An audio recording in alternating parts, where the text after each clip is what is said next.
We always say all the time that, Pastor, there's no qualifications for witnessing. And I think the church sometimes, they really misunderstand this. And I tell you why. I would rather someone not witness to someone, listen to me, than to witness to somebody thinking in their preconceived idea, I'm doing a great thing, but turn around and do something in line with the enemy and it destroy even more than if they would have just not said a thing.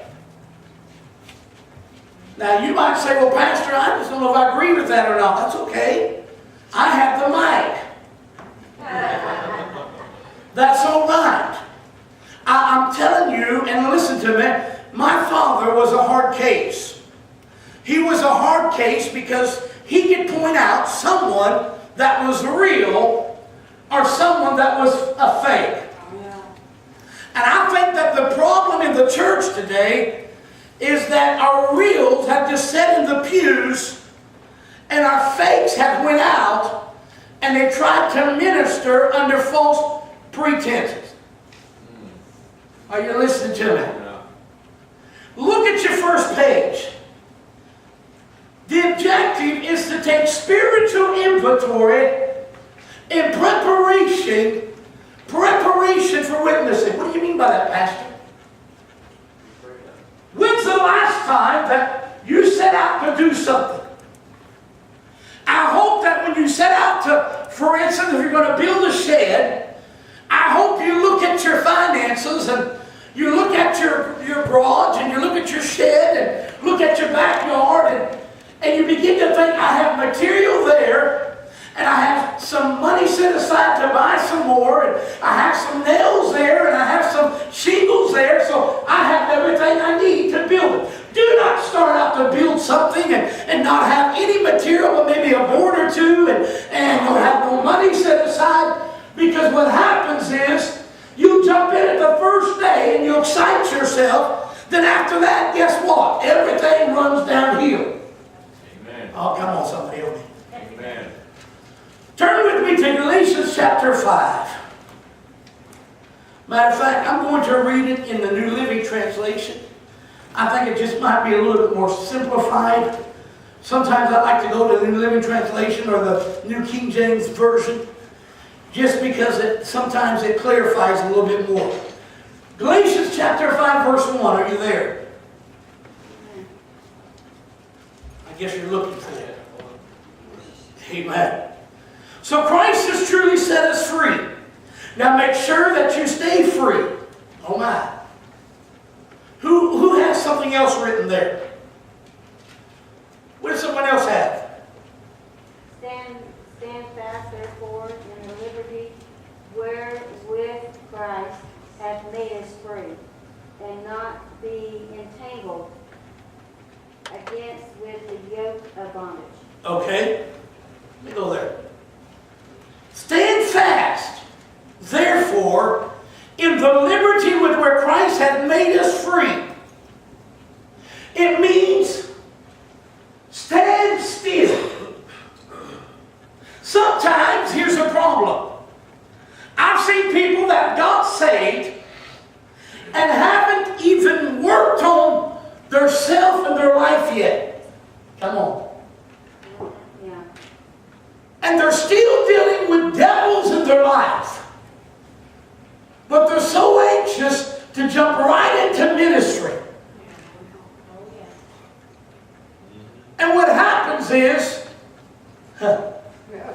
if we're not careful, you'll find yourself entangled back with the same bondage. Amen. Because you'll get frustrated. There's nothing like someone coming in the doors and getting saved and getting delivered. Now listen to me. And they're on fire for the Lord.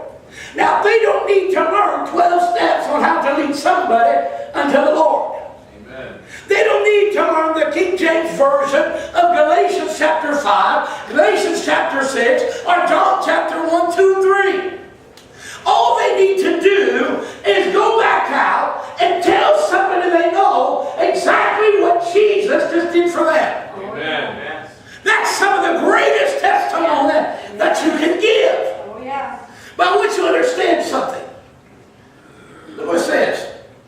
Stand therefore fast in the liberty wherewith Christ hath made us free, and be not entangled again. What's it mean again? Entangled again with the yoke of bondage. Now turn to Ephesians chapter 4 and read to me what it says there in verse 14. That we henceforth be no more children, tossed to and fro, and carried about with every wind of doctrine, by the sleight of men and the cunning craftiness, whereby they lie in wait to deceive. By the sleight of men, comma conjunction, and the cunning craftiness, whereby they lie in wait to deceive.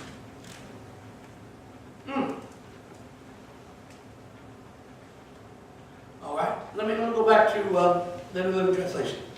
Verse 2. Listen, I, Paul, tell you this. If you're counting on circumcision to make you right with God, then Christ will be of no benefit to you. I'll say it again. If you're trying to find favor with God by being circumcised, you must obey every regulation in the whole law of Moses. One thing that really bothers me is when I've seen people, they'll get into some form of religion and they'll tell me, I found the new way. I found the new way. I had a young man at work and I've been talking with him. You know, I've been telling you some of the things. I've been ministering to him. And he's in the Masonic Lodge. And he former Catholicism. And he told me the other day, and I didn't say anything. I looked at him and I said, you know what? I have some of my greatest friends come out of the Catholicism, and they're some of the greatest evangelists for the gospel of Christ. And I said, you're just sitting there getting ready because God's getting ready to use you. And he looked at me and he said, I'm Catholic, but he said, I don't even practice it. And I said, so you're telling me you believe in something that you don't even practice? How many of you ever met somebody that they're willing to throw out the word? Well, I'm Protestant, or I'm in Catholicism, or I'm in this. And you ask them a little bit about it, and they don't know anything about it. Why? Because all it is just nothing but a title. They'll throw the name out here and there to drop a little hint that something's going on, but there's nothing, no definiteness to what they believe in. Amen. Come on. Look what he says. Verse 4. For if you're going to try to make yourselves right with God by keeping the law, you have been cut off from Christ. You have fallen away from God's grace. But we who live by the Spirit eagerly wait to receive by the faith the righteousness of God has promised to you and I. For when we place our faith in Christ Jesus, there is no benefit in being circumcised or being uncircumcised. What is important is faith expressing itself of love. You are running the race so well. Who has held you back from following the truth? Is certainty isn't God, for He is the one who called you to freedom. This false teaching is like a little yeast that spreads through the whole batch of dough. Verse 10. I am trusting the Lord to keep you from believing false teachers. God will judge that person, whoever he is, who has been confusing you. Now I want you to understand something.